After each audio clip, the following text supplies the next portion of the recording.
Have you ever tied a fly and wondered what it would look like underwater? Maybe what that jig streamer would look like swimming in the current? Or do soft hackles really move as much as people say that they do?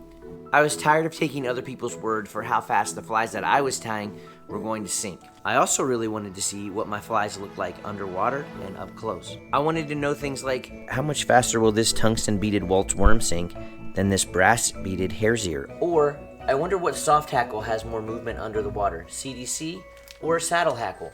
Do different knots really make the fly move more underwater? How much faster does a bigger bead make the same size fly sink? What if you could precisely know exactly how much weight your stimulator was going to support before you ever got to the river? Well, now you can. This is why I created a do-it-yourself fly testing laboratory. Now, before I got this test tank, I experimented in my swimming pool, in the bathtub, in cups, and in the sink. And all of those things gave me a little bit of information, but none of it came close to showing me what this thing does. In today's video, I'm going to show you how I made this do-it-yourself fly testing laboratory for around 50 bucks that can do all of the things I needed it to do. It lets me see things like, what does my fly look like when I jig it under the water? How does my streamer swim when I put it in current? How fast do my flies really sink when they hit the water? All of these things matter, and they also help you catch more fish once you know exactly what your fly is doing under the water. But wait, I'm an articulated streamer guy that likes to chuck meat on my 7-weight. Can I see what that does under the water? Sure, why not? What does it look like when I strip my fly? What does it look like when I twitch my fly? What does my fly do when I don't do anything with it at all? How does my articulated streamer swim in the current? There's no limit to the amount of things that you can test with this do-it-yourself fly laboratory. Most people know that tungsten beads sink faster than brass beads, but how much faster? This is what led me to develop the sink rate tester, where I could test the sink rates of 2 different flies side by side at the same time. And here come the 2 Waltz worms into our test tank. I absolutely love being able to go straight from my tying vise immediately over to my test tank and be able to test out all of the flies that I've just tied. Now, I've seen some of these fly testers available to test streamers and dry flies commercially. Here's a link and a picture of what they look like. The ones that I've seen run around $200. They look super nice. They also are a little bit limited with what they can do. For example, they can't test sink rate. They can't test other things like that you can test with more water in a bigger aquarium. But if you have the money and you just want the quick, easy solution and you don't want to fool with doing this yourself, they certainly are a viable option. If you want to give this a shot, I've tried to make this as easy as possible for you with all of the links necessary in order to pull this off. Let me know how it turns out. If you like what you're seeing and you think that this content might be helpful for you in the future, please subscribe to the channel, like, comment with any questions that you have. Happy to have you here. The first thing that I want to talk to you about is the actual tank that we use to test the flies in. This tank is a 10-gallon aquarium that I found at a yard sale for $5. I like this 10-gallon size. This is adequate for me. I probably wouldn't go too much bigger just because it seems like it would be unnecessary as far as the space is concerned. But I also wouldn't go a whole lot smaller because then you lose the room to be able to jig your streamers and strip them and stuff like that. The basic idea of this is just to hold the water. It doesn't have to be anything special, so don't spend a lot of money unnecessarily. I want to explain to you the importance of being patient when you're trying to find one of these glass aquariums. This was not something that I went out and bought new. A new one of these costs way more money than I want to spend. I found this one at a yard sale for like $5. Sometimes people give these things away free. I see them on Facebook Marketplace all the time for really, really cheap. There's no reason to go buy a new one. This tank came with a removable lid, which I really like because it lets me take the lid off when I want to use it and then put it back on when I'm done using it to keep the bugs and the dirt and the dust out of the tank. That way the water stays clearer for much longer. Once you have your tank, the next thing that you're going to need is going to be a filter.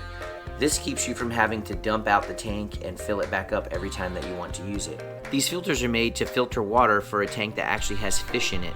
So these are going to show the capacities on here. Truly, you could probably get away with one that's smaller than the 10-gallon tank that you have if you're not planning on putting fish in it. Now, when I first set this up, I got a great idea that I was going to have my test tank and also keep aquarium fish in here. That didn't work out so well. What I found was I'm way better at catching fish than keeping actual small fish alive in this tank. Not only that, but the tank was constantly dirty even though I cleaned it all the time. Now once you have your tank and you have your filter, there's a lot of things that you can do with just that. But I wanted to be able to see what my flies actually did in current. That's where this water pump comes in. This is just a pretty cheap, inexpensive pump that I found on Amazon. I'll put a link in the description so that you can see what I have. And you use this to actually create the current in your tank. It has suction cups on the side of it right here that sticks it to the side or to the bottom of the aquarium, and then you can create your current using this pump. It's very simple to attach this pump wherever you want it using the suction cups like I just did, and then you can also slide it around inside your tank if you feel like you need to reposition it. One thing that I really like about the pump that I have is that it's got a variable speed. So I can change this setting here, how fast I want the current to come out by moving this back or forth.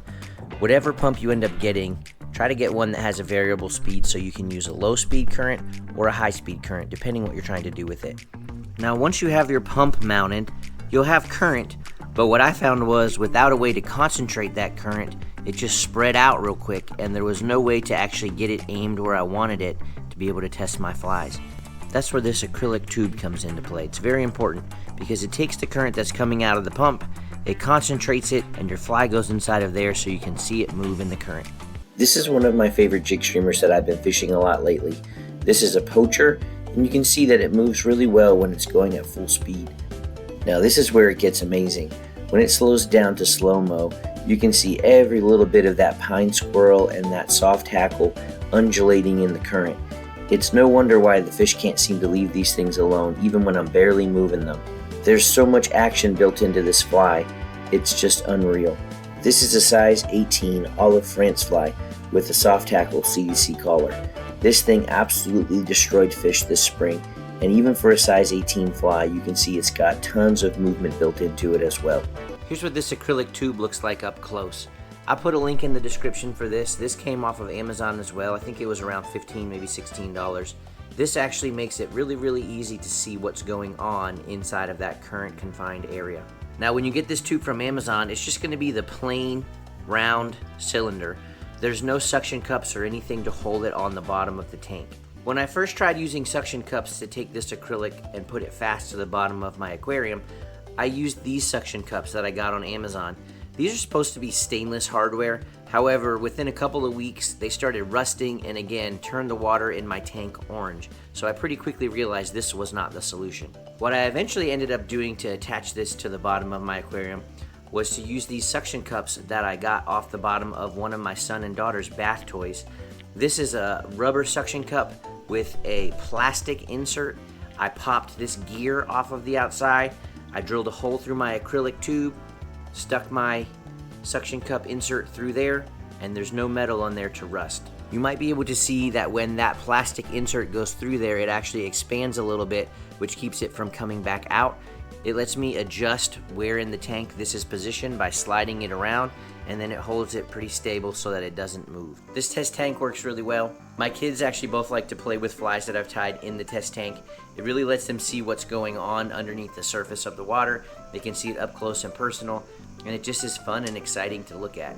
There's a lot of talk in the nymphing world these days about flies having a slim profile and what that equates to as far as sink rate. In general, if your fly has a slimmer profile, it's going to sink faster than a fly of the same size, the same weight, that has more bulk to it. I've got two stoneflies on my hand here. These are both about the same size, have the same size tungsten bead. This is a Pat's Rubber Legs, and this is one that Devin Olson ties. But this one has a lot slimmer of a profile than the Pat's Rubber Leg one does. And so that means that it's probably going to sink significantly faster. There's only one way to know for sure. Let's try it out. Here come the stoneflies. I want to show you how much faster the squirmy on the left sinks, since it doesn't have the extra appendage on it that the one on the right does. Now I know what you're probably thinking. Does that little bit of sink rate make a difference when you're actually trying to fish these patterns? And the answer is yes, sometimes it does. This past spring I was fishing in central Pennsylvania with some high muddy water conditions, and I was fishing this squirmy and catching a few fish on it, but I needed more weight to get me down. So I switched to this squirmy with less material on it, same size bead, and got the fly deeper, faster, and started to catch fish where before I wasn't able to get down fast enough. Thank you for watching this brook to river fly fishing tutorial on how to create your own do-it-yourself fly testing laboratory. Hopefully you learned something If you do one, let me know how it turns out, and thanks for watching.